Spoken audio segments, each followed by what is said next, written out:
Pessoal, então a ideia aqui eu quero agradecer também aqui imensamente ao Nadélio, a todo o time aqui da Literatos Showx pela parceria. O ambiente sempre está de portas abertas para eventos culturais, literários.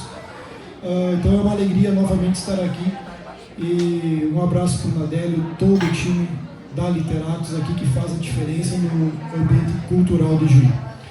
Pessoal, eu acho que sem mais delongas, eu vou passar. Interessante o que o pessoal falou, né? Eu pensei que eu ia falar espeto, que para mim espeto é uma coisa boa do mundo moderno. Mas, sem mais delongas, eu passo a palavra para o César, para ele dar uma explicada um pouco o que é o livro, como surgiu, enfim, qual é que é o tema do livro negro do mundo moderno. E depois a gente abre aí para questões que com certeza o público tem. Eu vejo que a gente tem um público aqui bem interessante para te ouvir. Então, muito bem-vindo aí, César. Eu que agradeço, muito obrigado. É uma honra e assim, um prazer para mim estar presente novamente aqui em Juí, onde eu lancei meu outro livro há 5 anos atrás. É um sinal que eu gostei da livraria e gostei também da cidade. Uma cidade muito simpática, acolhedora. Bom, então vamos falar um pouco sobre o livro. Por que um livro negro do mundo moderno? O nome pode parecer um pouco assustador, terrorífico, mas não é tão terrível assim. Em primeiro lugar, nós temos que entender o que é a modernidade. Então, tudo aqui que foi citado são algumas das características do mundo moderno. A tecnologia, as construções, as ferramentas, a ciência, o progressismo, são características que definem o que é a modernidade. E o livro tem a intenção, sobretudo, de tentar compreender as ideias principais que forjaram o mundo moderno, ou seja, as ideologias essenciais que construíram o mundo em que nós vivemos, partindo daquela velha ideia de que as ideias têm consequências. Em síntese, nós podemos dizer que o mundo moderno nasce como uma tentativa de ruptura com a tradição. E o que é a tradição? A tradição é uma palavra que vem do latim tradere, que significa transmissão. Transmissão do quê? Transmissão de valores morais, transmissão de valores espirituais, culturais e históricos. E aí eu lanço já uma reflexão para nós conversarmos depois. É possível nós construirmos uma cultura e uma sociedade sem a tradição? É possível nós construirmos uma sociedade, uma cultura sem a base da herança histórica que foi transmitida pelos nossos antepassados? Bom, o fato é que todo homem é um herdeiro. Todo homem recebe uma herança e essa herança ele jamais vai conseguir pagar. Então ele é um herdeiro que tem uma dívida. E qual é essa dívida? Primeiro, a dívida de ter nascido. E da onde que vem essa dívida de ter nascido? Vem do núcleo central de qualquer sociedade, que é a família. Então, sem essa instituição de sentido, como dizem os sociólogos, que é a família, nós não estaríamos no mundo. Então, a família é essa base, é esse fundamento do qual surgem os outros grupos sociais. De tal maneira que nós podemos considerar a comunidade política, a sociedade, como uma reunião de famílias, como um conjunto de famílias. E aí nós temos a primeira identidade do ser humano, que é a sua identidade biológica, a sua identidade afetiva. Todo ser humano tem um laço físico, biológico e afetivo com algo que é anterior a ele e que o ultrapassa, que é a sua família. O segundo laço, vínculo, que forja a nossa identidade, a nossa personalidade, é a relação do homem com o seu espaço histórico, com o seu meio cultural, com aquilo que nós podemos chamar de nação ou de pátria. O que é a pátria? Qual é o significado etimológico da palavra pátria? Pátria vem do latim, pietas patria, que significa reverência à terra dos pais, reverência à terra dos nossos ancestrais, dos nossos antepassados. Ou seja, o amor à pátria é uma decorrência do amor que nós temos pelos nossos pais, pelo pai, pela mãe, no seio da instituição familiar. E é na pátria que nós construímos a nossa identidade enquanto um ser histórico, enquanto um ser social, enquanto um ser cultural. Então, a pátria é um outro elemento de identificação do ser humano, porque o ser humano vive num determinado ambiente histórico, numa determinada situação cultural e numa determinada nação. Então, nós somos herdeiros de uma história, nós somos herdeiros de uma cultura. O terceiro laço que identifica o homem com o mundo, com a realidade, é um laço de ordem espiritual. Porque além de nós sermos filhos da terra, da família e da nação, nós somos filhos do céu. Nós temos uma herança de ordem espiritual. E é isso que nos conecta com o quê? Com o sagrado, com o divino, com aquilo que na tradição cristã é chamado de Deus. Então, o laço do homem com o divino é o laço que constitui a dimensão espiritual do ser humano e que sempre foi, ao longo da história das culturas, o laço fundamental das sociedades.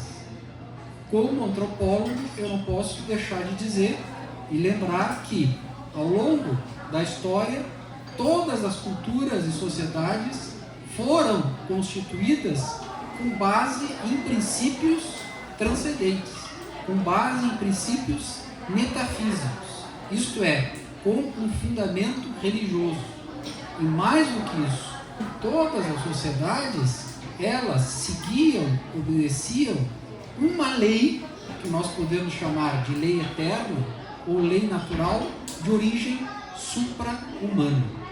Além disso, essas sociedades tradicionais, elas percebiam que o ser humano não tinha uma origem em si mesmo e um fim em si mesmo. Por quê? Porque ele era visto, ele era concebido como uma criatura, como um ser feito por um ser absoluto, divino e transcendente.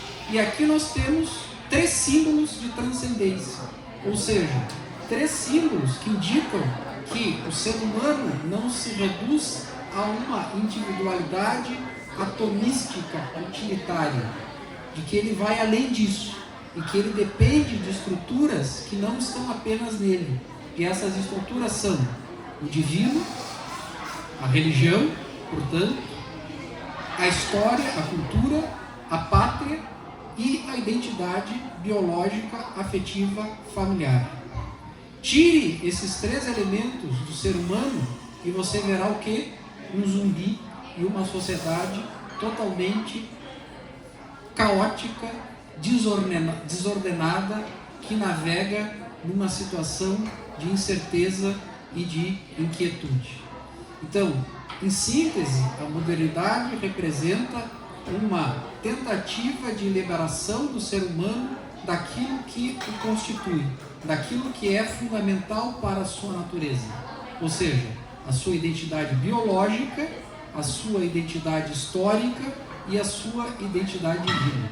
Por isso que eu sempre digo que todo ser humano não só apenas carrega uma cruz, mas que todo ser humano, ele é uma cruz, na medida em que ele simboliza uma cruz, ou seja, o eixo ou traço vertical que liga o homem com o mundo celeste e espiritual e o traço horizontal que conecta o homem com a sua dimensão biológica, afetiva e com a sua dimensão histórica. Bom, para finalizar, nós podemos perguntar: o que é a tradição? e por que o mundo moderno é uma grande máquina de destruição da tradição ou das tradições espirituais e culturais que desenraizam o homem e tornam a vida sem sentido, sem significado.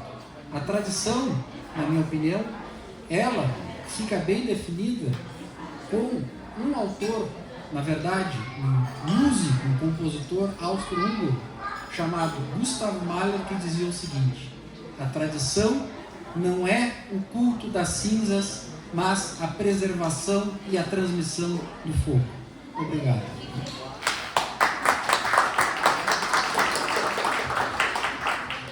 Sensacional. Uma mini masterclass aqui, senhor. Muito obrigado pela transmissão desses valores aí cruciais para a civilização. César, antes de passar para o pessoal que tem pergunta aqui para nós bater um papo, estamos aqui hoje, né, para nós falar do lançamento do teu livro, quinto livro, O Livro Negro do Mundo Moderno. O livro é dividido em duas partes. Uma parte é uma análise, uma crítica aí do liberalismo, e a segunda parte, portanto, na minha visão, o liberalismo se constitui em grande medida como um viés de direita no cenário político, cultural do mundo moderno, pelo menos nos nossos dias e talvez muito mais no Brasil. E a segunda parte do teu livro, tu fala do progressismo ou do esquerdismo, que obviamente é ligado então à esquerda. Então ele tem um eixo que critica os fundamentos da direita, ou pelo menos um dos grandes fundamentos da direita moderna, e a outra parte que é uma crítica à esquerda, né? E já ficou claro para todos nós que tu tem uma posição tradicional ou ligada ao tradicionalismo, que é uma corrente política cultural muito bem constituída, com os seus autores, né, que pensaram, escreveram sobre esse tema. Eu queria te perguntar assim, qual foi o motivador, o que tu estava enxergando ao escrever, ao estruturar o livro desse jeito, né, que ataca um dos fundamentos da direita e também ataca a esquerda em si. Como é que foi isso aí, essa construção? Uma boa pergunta. Vamos lá. Eu acho que nós temos aí, primeiro, que entender o nosso cenário político e o que aconteceu no Brasil nas últimas décadas. Então, nós tivemos um forte predomínio do pensamento político-cultural de esquerda, e em reação a isso surgiram uma série de tendências políticas, entre aspas, de direita, que procuraram deslegitimizar esse tipo de domínio da esquerda no cenário cultural e político. E uma das linhas de pensamento que acabou preponderando nessa reação à esquerda foi aquilo que nós chamamos de liberalismo, no sentido mais amplo, porque é difícil definir o liberalismo. O liberalismo é uma doutrina filosófica, política e econômica extremamente ambígua e complexa.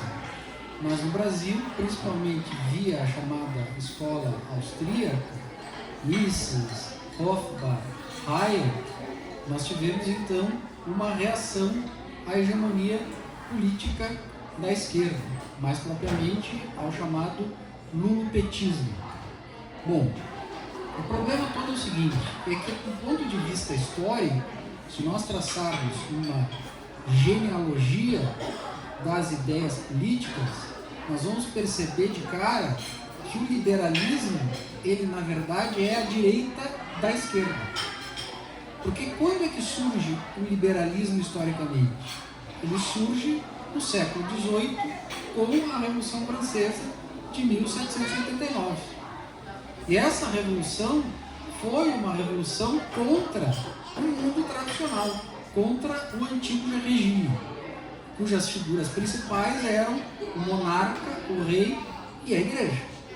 Então, com todos os problemas que o antigo regime, a sociedade tradicional, tinha, nós temos que admitir que aquela era uma forma de ordenação social política totalmente distinta da forma de organização política e jurídica que o Ocidente começou a assumir depois da Revolução Francesa e depois das revoluções liberais burguesas dos séculos XVIII e XIX. Então, como uma tentativa de se colocar contra a esquerda, a direita ela se agarrou na primeira ideologia que surgiu com força, que foi o liberalismo. Mas o liberalismo, meus caros, de direita não tem absolutamente nada. Por quê?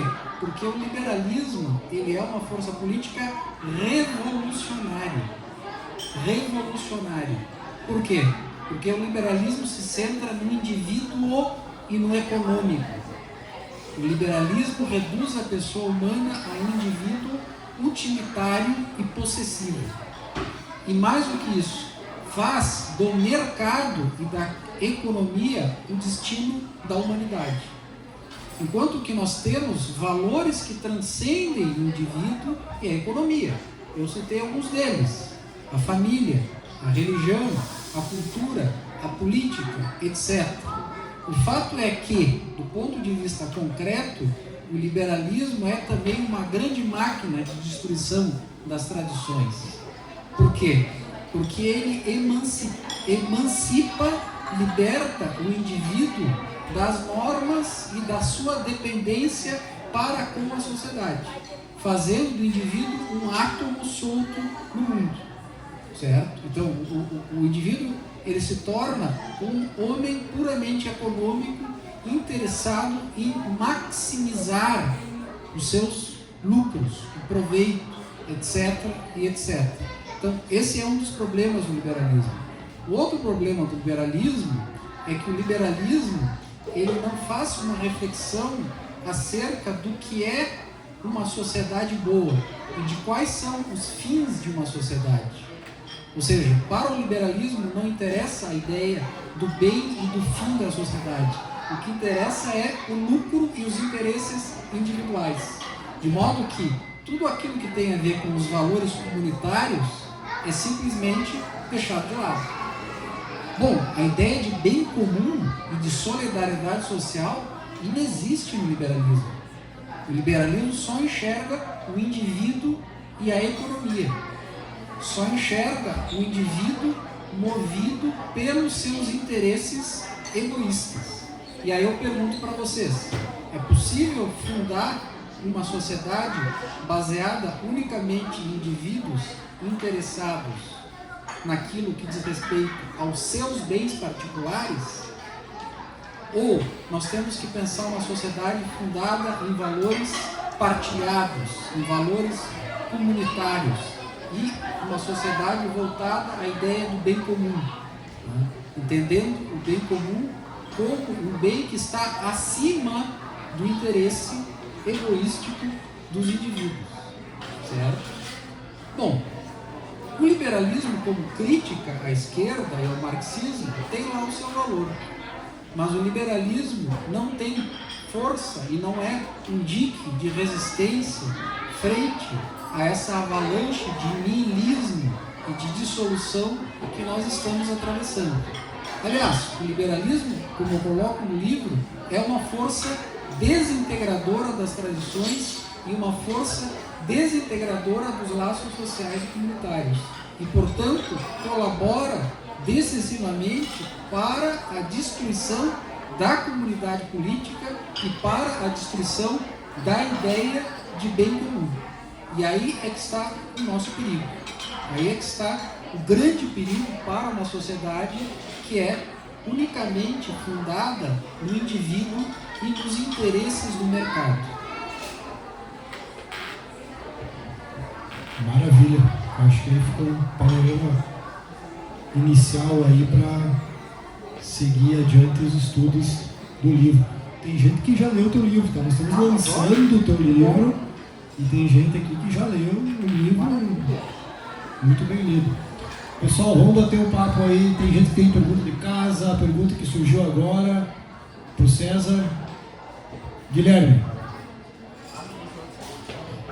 Gustavo, João. Giovanni, o Clóvis, vamos lá, o Clóvis. Uma das motivações que me trouxe é a oportunidade de escutar outros aspectos do pensamento. A gente está muito bombardeado com a mídia massificante, os portais que existem nesses sites, corretamente, as pessoas falando, elas são majoritariamente de idiomas específicos. Então, quando eu vi o Badélio mencionar, nós temos uma situação diferente,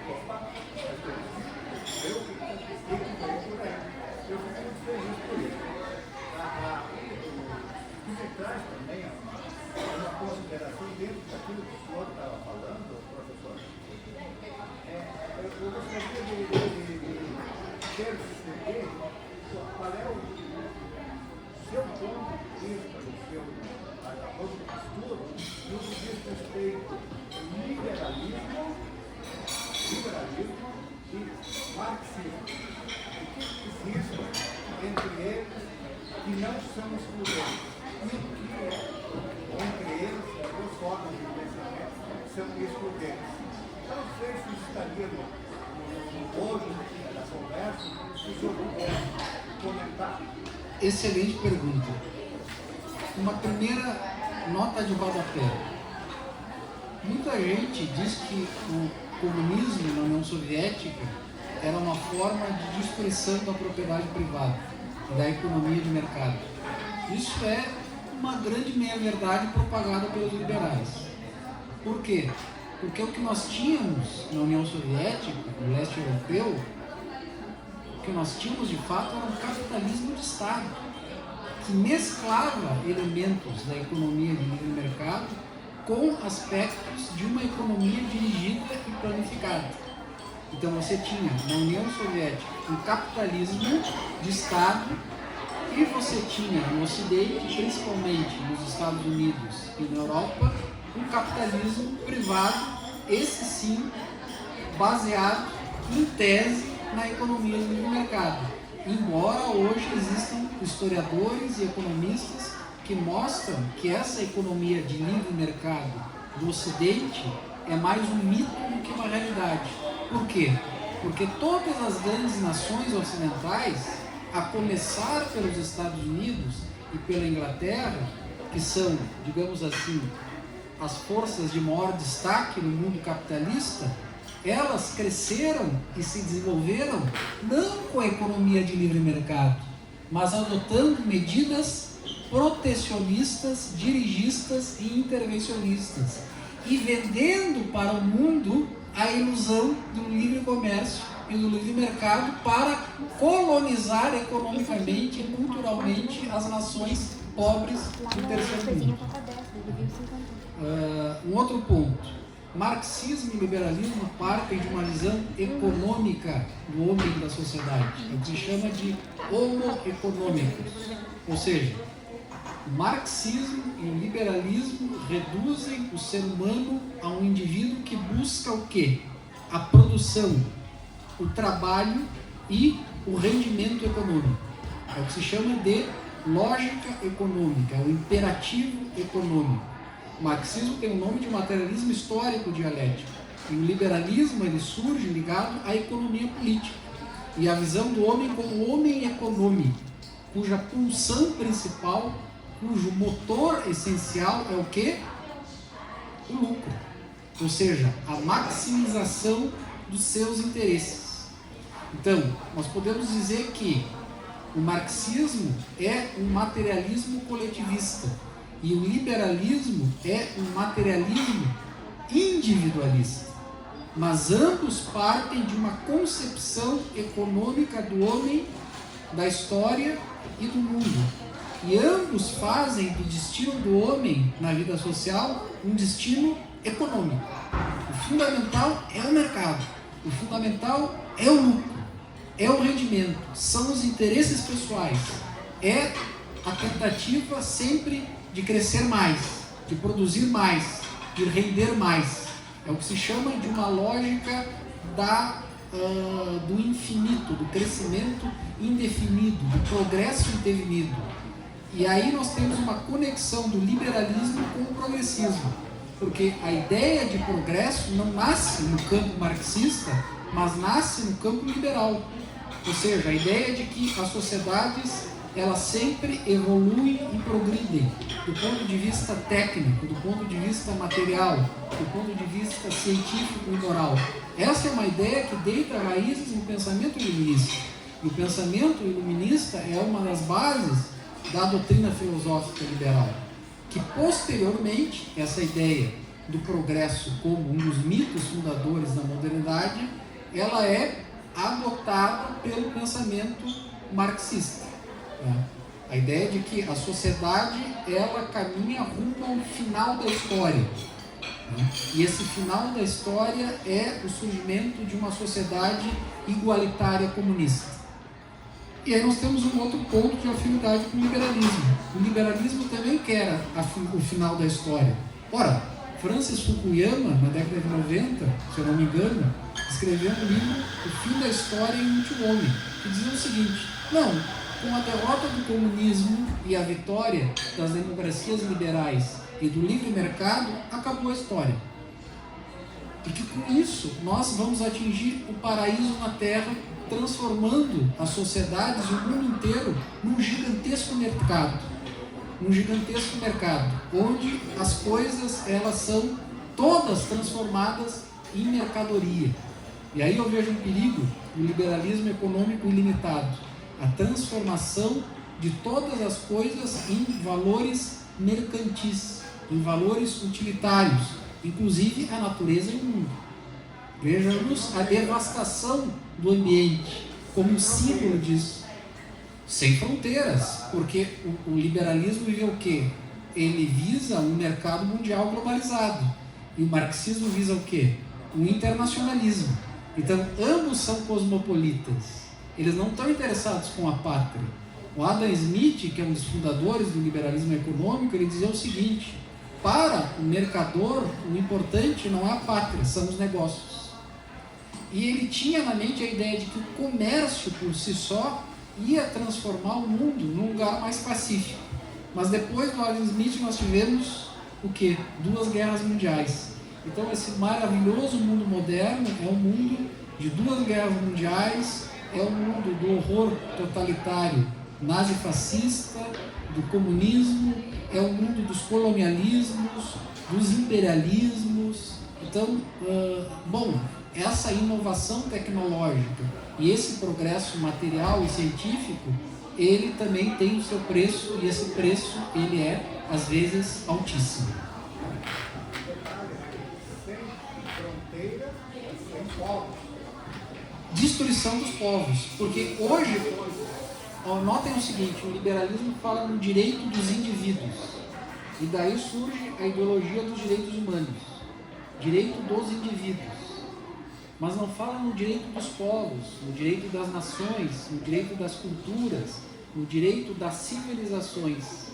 E o direito dos humanos, o direito dos indivíduos é um aspecto que fortalece essa mentalidade individualista que hoje é pregada por parte da nova esquerda, progressista pós-moderna, com a sua agenda da reivindicação de direitos.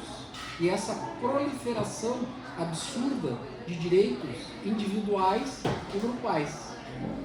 Então isso também tem uma ligação com a ideia dos direitos humanos e com a ideia dos direitos subjetivos individuais, cuja matriz é o pensamento liberal. Muito bem. Guilherme. César, primeiro, obrigado por escrever o livro e tirar nós do atoleiro, né? Eu acho que a principal coisa que me tocou assim foi a crítica ao liberalismo, né? Já desde o primeiro livro, né? Porque crítica assim à esquerda, tem bastante livro, bastante gente que escreveu, né? Mas crítica ao liberalismo era um cara que não lia, talvez até por questão, sei lá, pessoal, mais ligado à escola austríaca um tempo atrás, né? Então meio que fiquei bitolado daquilo ali e não lia nada que criticava aquilo que eu acreditava, né? Mas enfim, uma pergunta que eu te faço assim, é que o cristianismo está totalmente ligado à tradição, né? E eu vi que o livro parte da Revolução Francesa para frente, né?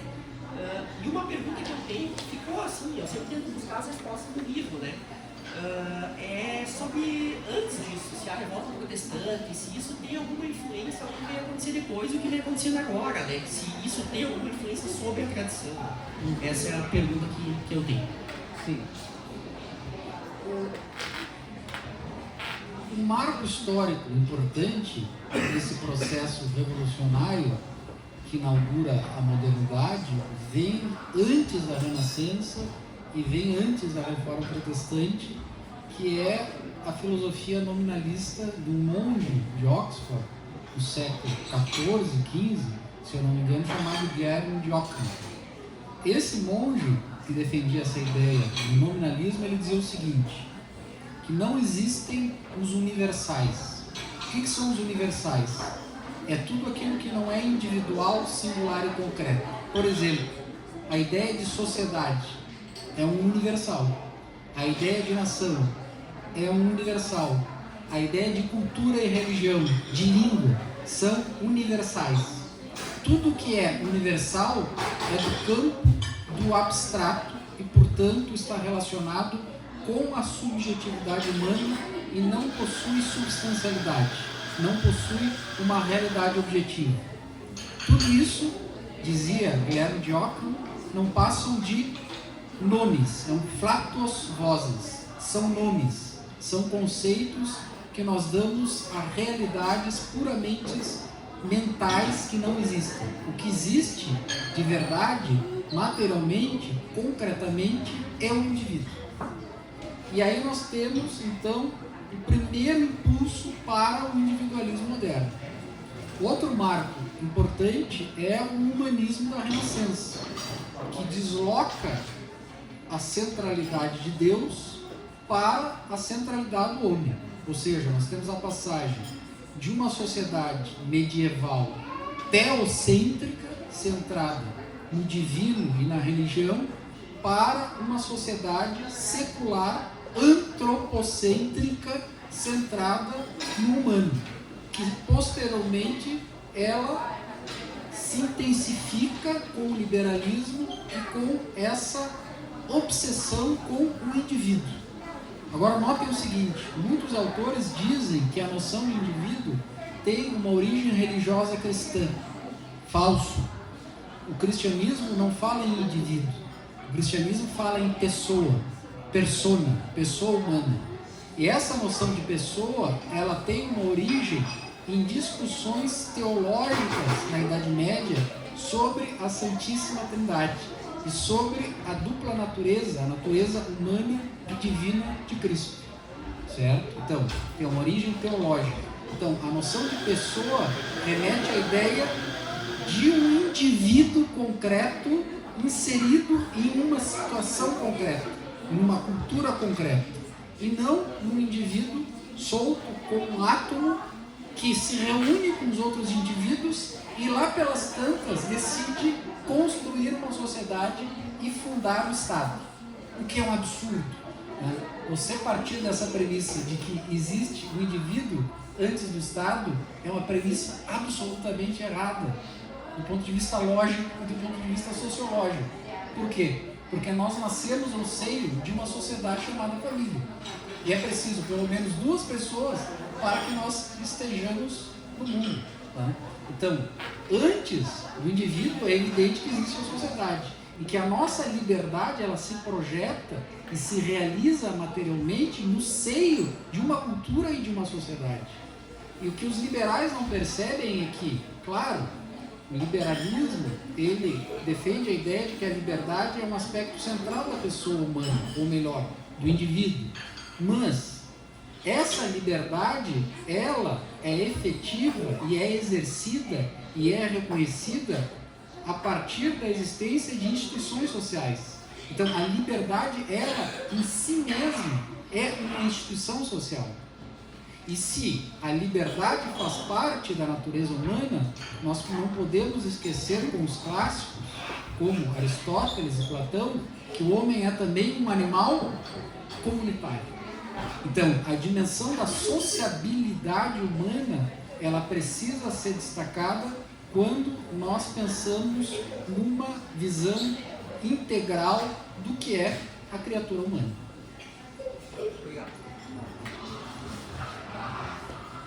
Giovanni, João, pega o microfone aqui.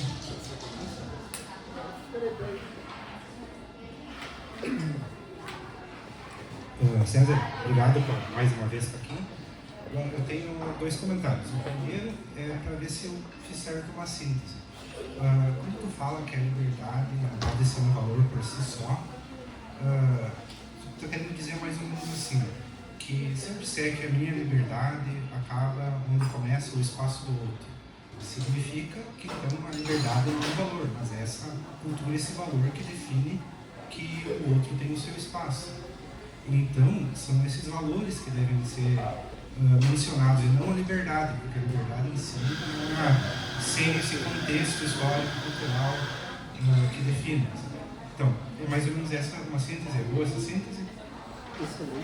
Tá, esse é o primeiro. E o segundo comentário é uma questão mais estética. Eu percebi, como eu tenho mais experiência com a literatura do que com a ciência política em geral. E eu percebi que, por exemplo, o teu livro me causa um estranhamento de muita gente. Nossa, que autor revolucionário, né?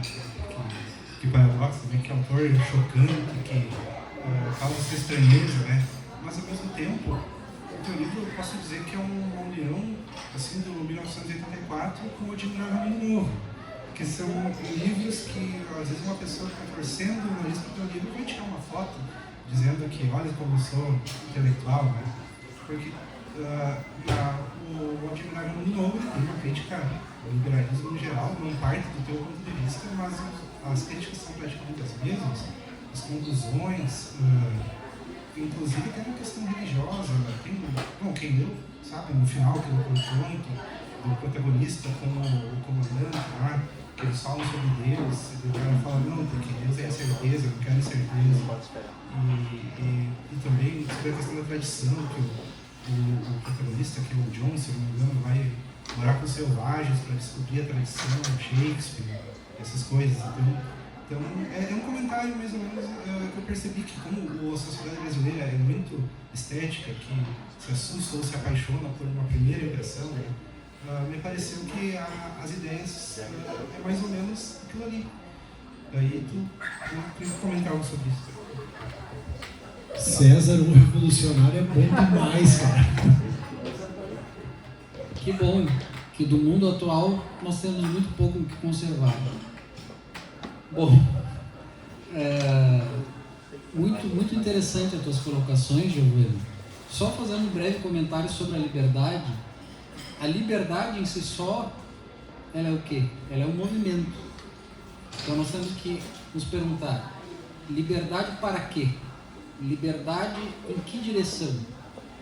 Porque nós temos a liberdade de criar uma obra de arte, mas temos também a liberdade de destruir a vida de uma pessoa.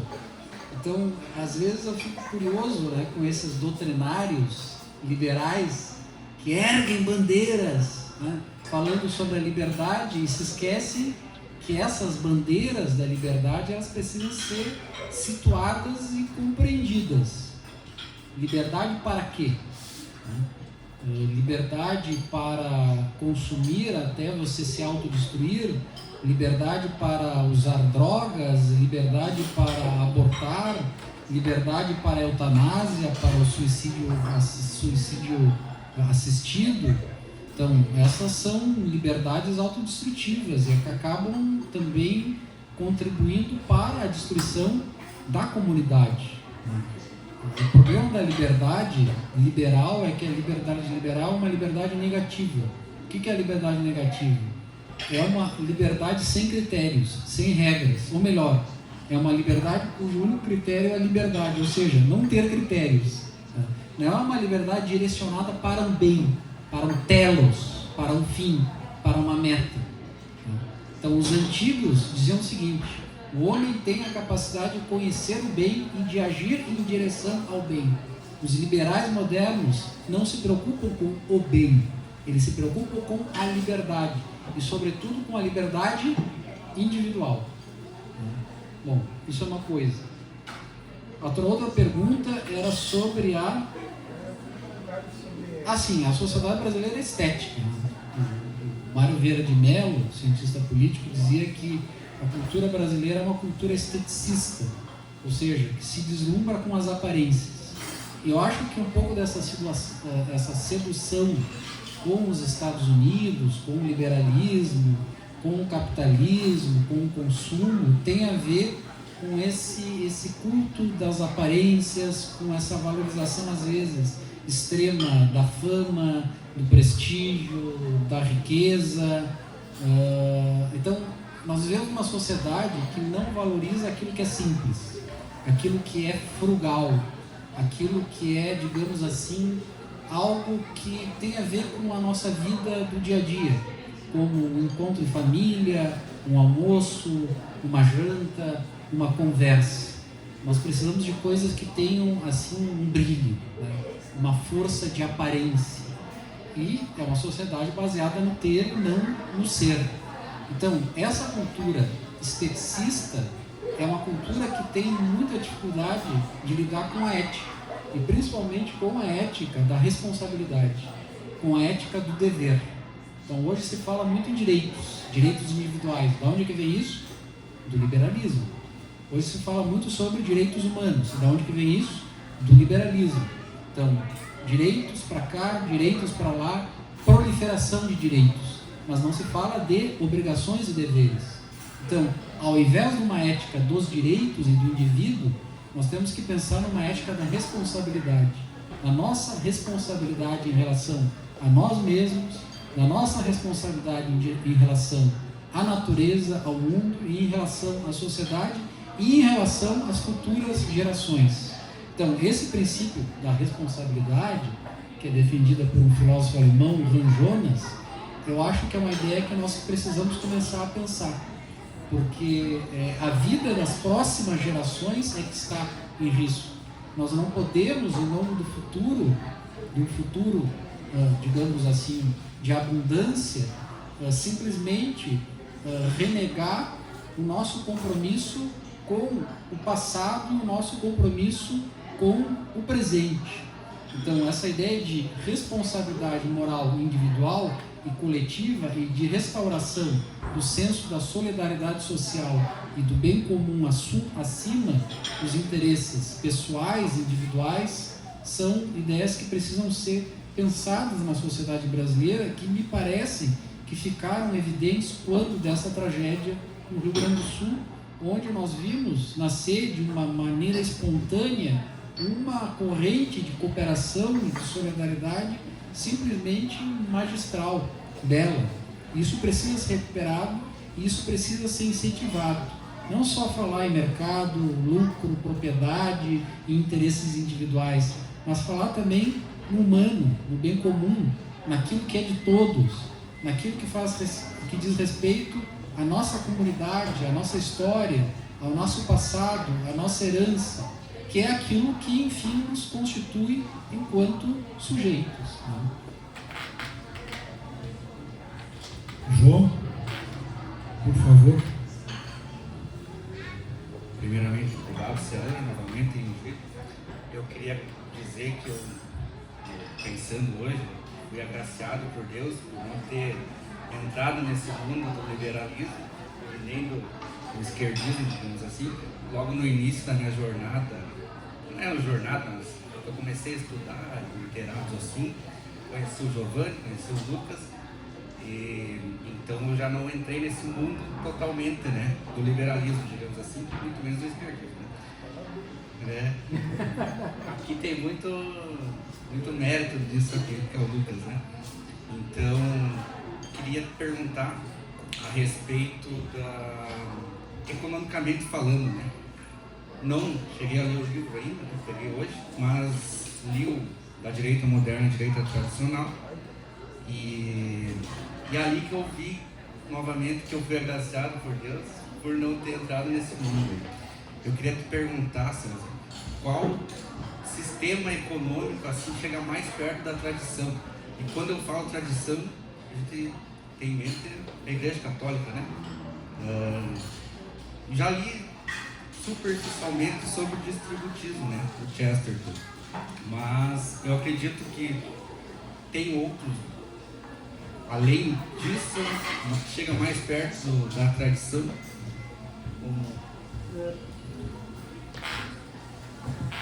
Na verdade, a grande antítese não é entre um sistema econômico e outro sistema econômico, mas o problema está em fazer do econômico o centro da vida e o centro da sociedade, ou seja, transformar a vida econômica como um elemento axial da nossa existência individual e da nossa existência coletiva. Então, a economia é um meio, ela não é um fim. A economia é um instrumento para produzir riquezas, mas a economia tornada um fim, ela diminui o ser humano e ela enfraquece a sociedade. Tudo bem, nós precisamos da tecnologia, da ciência, da produção, do consumo, mas uma sociedade não vive unicamente disso. Então, o problema é transformar o econômico na pulsão existencial e social fundamental de uma coletividade, ou seja, fazer da economia um destino. Por isso que eu falo que a economia deve estar a serviço do homem e a serviço da sociedade, e não o homem e a sociedade a serviço do mercado. Afinal, o que é o mercado? Para que serve o mercado?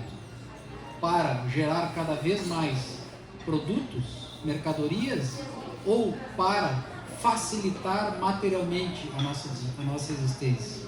Claro, aí nós podemos abrir uma outra discussão pensando em Aristóteles, onde ele distingue a oikonomia da crematística.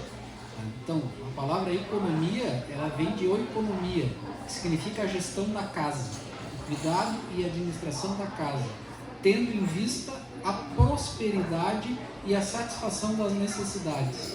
Ocorre que a economia moderna é uma economia que vai além disso, que não busca mais apenas a satisfação das necessidades básicas do ser humano.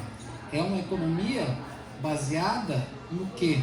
Na produção infinita de bens, de produtos e de mercadorias. E aí você tem o quê? Uma cultura de consumo. Então, por exemplo, eu comprei há uma semana atrás esse sapato. Que bacana, como ele está bonito. Daqui 6 meses ele vai ficar feio e eu vou ter que comprar outro sapato. O lançamento do próximo livro. Também, idem. Tudo passa, né? Tudo se envelhece, né? É a questão da obsolescência programada, né? Então, a mesma questão em relação ao carro. Eu compro um carro em 2022. Em 2023, eu vou ter que comprar um outro carro, porque o mercado ele vai produzindo e gerando cada vez mais essa ânsia de consumo nas populações, nas pessoas. E isso é muito bem manipulado pela indústria da publicidade, da propaganda. Por isso que quando o Lucas estava fazendo uma discussão esses dias na internet sobre a soberania do consumidor, eu dei uma risada. Quando os liberais falam de soberania do consumidor, com todas as estratégias de marketing, de manipulação da opinião pública que existem hoje, que seduzem as pessoas a comprarem as coisas, quando muitas vezes você não tem a necessidade de ter aquele objeto, aquela mercadoria, mas você compra porque foi, digamos assim, induzido pela publicidade, pela propaganda. Então não existe soberania do consumidor, existe soberania dessa máquina chamada mercado e dessa máquina chamada indústria da publicidade e da propaganda, que direciona as pessoas para consumir cada vez mais e mais. Perfeito, isso aí nós vamos ter que tomar um uísque e continuar conversando. Mais uma pergunta aí, pessoal. Gustavo. Bom, boa tarde a todos, boa tarde, professor. Infelizmente não tive a mesma sorte que o nosso amigo, eu flertei bastante, o Lucas sabe, com o liberalismo, mas estive um pouquinho afastado agora dos estudos devido a serviço voluntário, coisa que eu procurei fazer e agora estou retomando. Mas algumas coisas que me fizeram refletir acerca do liberalismo e de possíveis questões que ele levanta que eu talvez não concordava, foi a minha conversão para a Igreja Católica. E eu vejo hoje como nós, como pessoas que somos herdeiros, né, de tradições, como nós podemos agir, o que nós podemos fazer para deixar para as próximas gerações também alguma herança para eles continuarem com as tradições e que nós fomos legados, o que nós podemos fazer como nós, como agentes talvez transformadores de certa realidade, nem que seja, por exemplo, da nossa cidade, da nossa comunidade, família mesmo. O que nós podemos fazer assim de agir mesmo, o que nós, seja fazendo, por exemplo, encontros assim, reunindo pessoas, o que nós podemos fazer para agir e procurar nós sermos, levar essa tradição para as próximas gerações. Gustavo, me permita emendar a minha pergunta na tua, que está alinhada. César, quero fazer um gancho com o que o Gustavo falou. O livro negro do mundo moderno.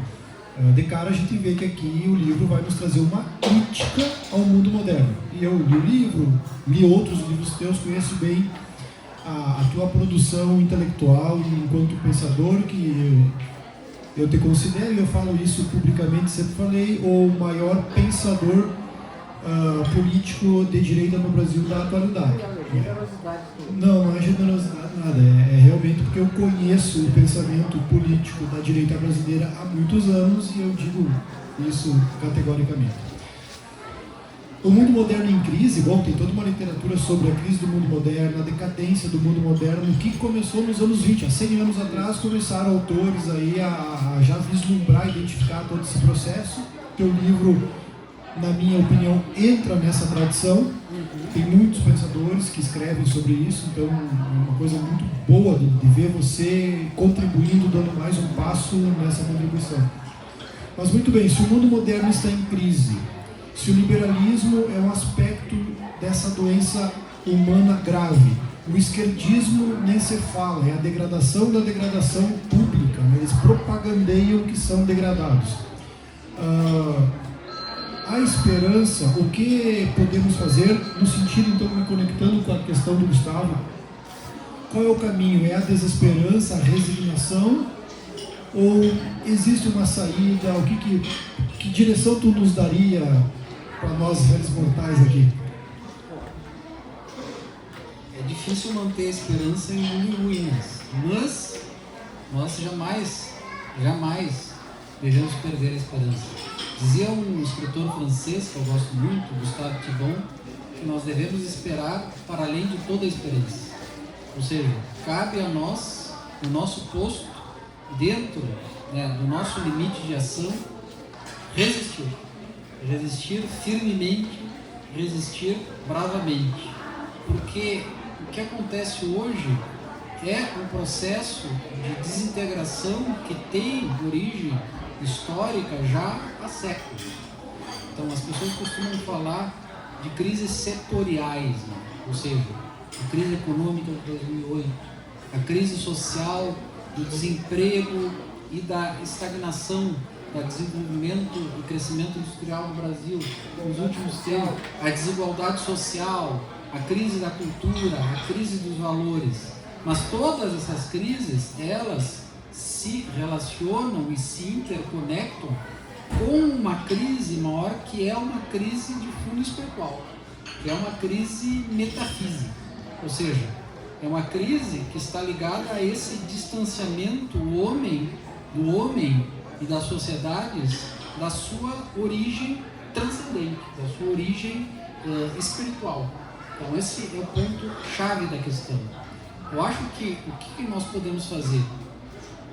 Um bom exemplo é fazer o que nós estamos fazendo aqui. Lançarmos livros, escrevermos revistas, disseminar essas ideias nas redes sociais, em canais, no YouTube, no Instagram, realizarmos conferências, seminários, institutos de pesquisa, de estudo, talvez criar mecanismos alternativos de economia, né? de tentar organizar micro-resistências, né? Dentro da sociedade em que nós vivemos, e sempre pensar que toda crise ela tem algo a nos ensinar, e toda crise ela é transitória e passageira. Então, essa crise vai passar. E, mais do que isso, a crise que nós estamos vivendo não é a crise da tradição, é a crise do mundo moderno. Então, a crise do mundo moderno diz o seguinte, que desde uma determinada posição, essa crise pode nos levar para o caos total ou para uma restauração da ordem, um retorno à tradição, um retorno ao senso comum, um retorno aos valores que constituíram a nossa civilização. Então, cabe a nós, no final desse processo, decidirmos se nós vamos caminhar para o abismo ou se nós vamos começar a restaurar dentro do nosso coração uma nova civilização. Perfeitamente. Mais alguém quer perguntar aqui, pessoal? Se ninguém quer perguntar, nós podemos seguir aqui e preparar Dona Joyce. Dona Joyce, quer perguntar, Dona Joyce? Se não quer perguntar, dá um testemunho. Eu acho que talvez na linha do que alguns participantes já colocaram, trazer de repente alguns autores, César, algumas referências que tu também te apoia para tuas pesquisas, assim, porque o que a gente vê aqui no Brasil é esse movimento, ou se tu é direita, tu é liberal, ou se tu não é de direita e liberal, tu é de esquerda. E tu te coloca nesse caminho assim, ó, é possível, então, criticar o liberalismo não sendo de esquerda, né? Porque tem gente que te chamam às vezes de comunista, te chamam às vezes de fascista, te chamam às vezes, sei lá, de reacionário, agora de revolucionário. Então, assim, estão tentando colocar uma caixinha bolsonarista qualquer, né? Tentando encaixar, digamos, um voto, mas que na verdade nessa toda discussão de ideias tu vem trazer uma nova perspectiva, que no Brasil não é muito desenvolvida, mas que pelo que tu lê, pelo que tu estuda, e eu sei que o César Menezes estuda, a vida dele é dedicada a isso mesmo, trazer um pouquinho disso, tu entende? Assim, porque tu não começou, tu não é a única pessoa de direita que faz crítica ao liberalismo no mundo, entende? Então eu acho que trabalhar alguma coisa nesse sentido, que eu acho que pode contribuir. Foi por isso que eu disse que a tua crítica à direita é diferente das que eu tinha lido. Exatamente. Então, duas coisas. Primeiro, nós temos que dissociar a liberdade do liberalismo. O liberalismo, ele não monopoliza a defesa da liberdade. O que eu disse antes? Que a liberdade faz parte da essência da natureza humana. Isso está vinculado à tradição cristã e não ao liberalismo. O liberalismo, ele roubou essa bandeira, ele se apropriou dessa bandeira. Então, dissociar a ideia da liberdade do liberalismo. Em segundo lugar, dissociar a ideia do mercado, da livre iniciativa e da propriedade privada do liberalismo econômico, que também, solateramente, se apropriou dessas ideias. Ora, o mercado, a propriedade e a iniciativa individual, elas não nasceram e não morrerão com o liberalismo. Então, é necessário fazer essa distinção conceitual, que ela é facilmente rastreável na história econômica e política do Ocidente. Perfeito? Então esse é um ponto central. Segundo, criticar o liberalismo é ser de esquerda. Isso é uma visão extremamente burra e idiota. Agora eu fui franco. Por quê? Porque os primeiros críticos do liberalismo foram autores conservadores, contra-revolucionários e tradicionalistas. Por quê? Porque o liberalismo era a revolução os séculos XVIII e XIX. Era a revolução contra o quê? Contra a tradição. Voltaire, o grande liberal francês, dizia o seguinte, que a igreja deveria ser esmagada. Outros autores liberais diziam que a religião era o quê? Um resquício do passado irracional e supersticioso da humanidade, que com o progresso ela deveria ser, então, ser superada, certo? Então, os primeiros autores que criticaram o liberalismo foram autores conservadores e contra-revolucionários, como, primeiro, Adam Miller, um autor conservador alemão, que os conservadores brasileiros não conhecem, porque só gostam de conservadores americanos e ingleses, porque tem esse fascínio, esse fetiche pelos Estados Unidos e pela Inglaterra. Um outro autor conservador que fez uma crítica ao liberalismo foi o austríaco Otmar Spahn, um sociólogo, filósofo importante. Autores tradicionalistas políticos que fizeram críticas ao liberalismo, Joseph de Maistre, Louis de Bonald, Juan Donoso Cortés e vários outros, né? E mesmo autores liberais conservadores tecem considerações críticas em relação ao capitalismo. Cito dois, um clássico da sociologia, Tocqueville, no seu livro A Democracia na América. Leiam A Democracia na América, liberais, leiam A Democracia na América e aprendam com Tocqueville a ver que o liberalismo não é essa maravilha toda. E leiam também o Roger Scruton, que é tão badalado na direita brasileira. Roger Scruton, em vários dos seus textos, critica o capitalismo e mostra que o capitalismo é uma força revolucionária, como já dizia Marx. Então Marx dizia que o capitalismo, corretamente, aliás o Marx, isso é uma outra discussão que nós podemos fazer, né? Marx acertou no diagnóstico, o problema foi a solução que ele deu, mas o diagnóstico do Marx sobre o capitalismo, na minha ótica, é um diagnóstico perfeito. E na Europa, o Marx foi recuperado pelos conservadores. Mas no Brasil as coisas demoram para chegar, porque a gente tem um fascínio pelos Estados Unidos, né? Então o American Way of Life, ele assim, causa assim, uma sedução na nossa elite pensante, econômica e cultural.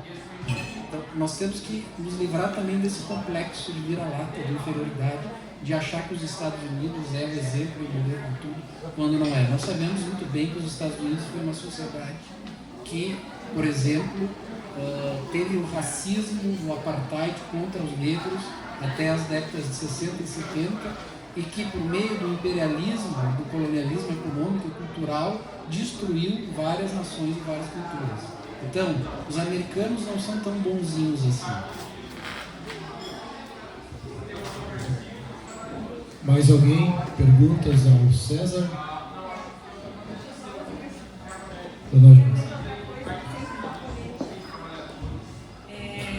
César, eu acho que fazer uma diferença entre o liberalismo e a iniciativa privada. Que às vezes as pessoas confundem, acham assim, porque a pessoa é antiliberal, então quer dizer que a pessoa não pode ter o próprio negócio. As pessoas falam, tem essa mentalidade às vezes, sabe? Se tu não é a favor do liberalismo, se tu não é, as pessoas entendem que tu é comunista, entende? Que as pessoas não pode ser empresário. Não pode ser empresário. Então acho que é importante fazer isso. Não, assim, boa pergunta. O liberalismo econômico, o capitalismo sem freios, é o maior destruidor da propriedade privada, das pequenas e médias empresas. Porque o livre mercado, o livre comércio, sem regras, sem limites, leva o quê?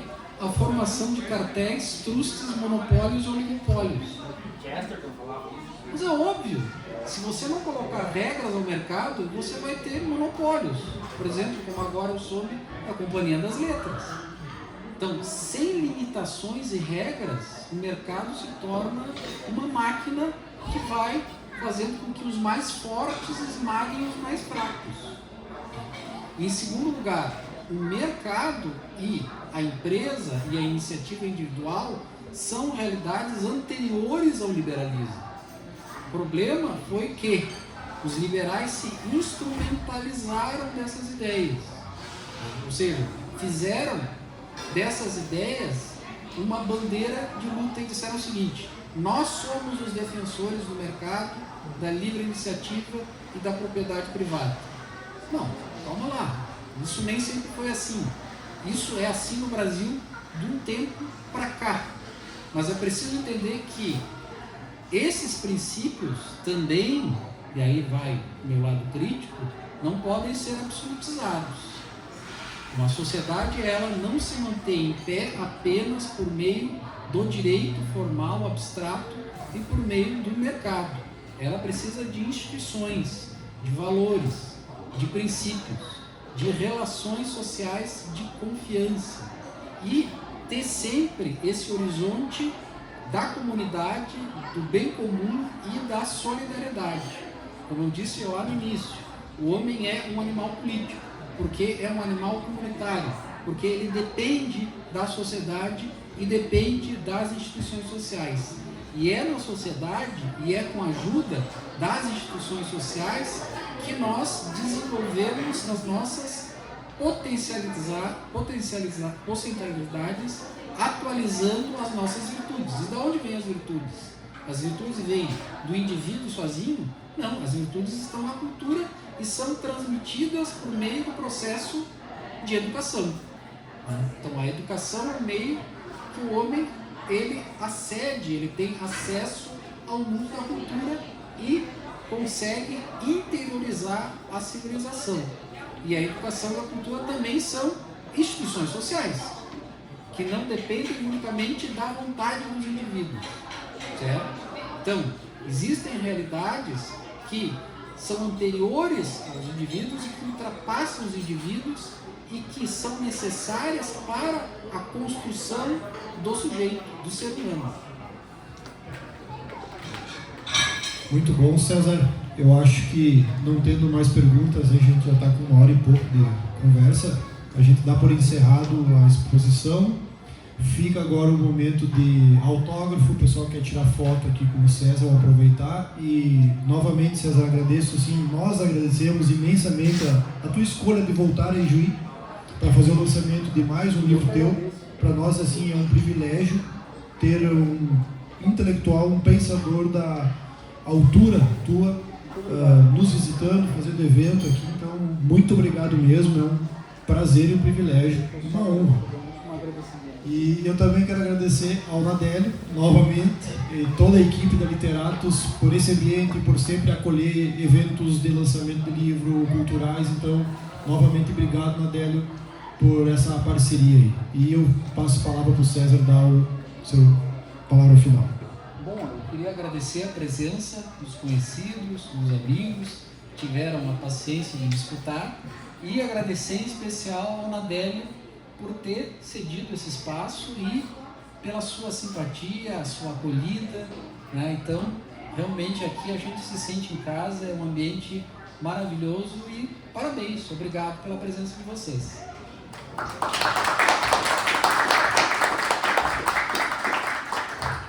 Nós vamos organizar aqui, pessoal, tirar aqui a mesa, aqui, ajeitar para o César autografar os livros e tirar foto, beleza? Tem livro para vender aqui. O chefe vai falar.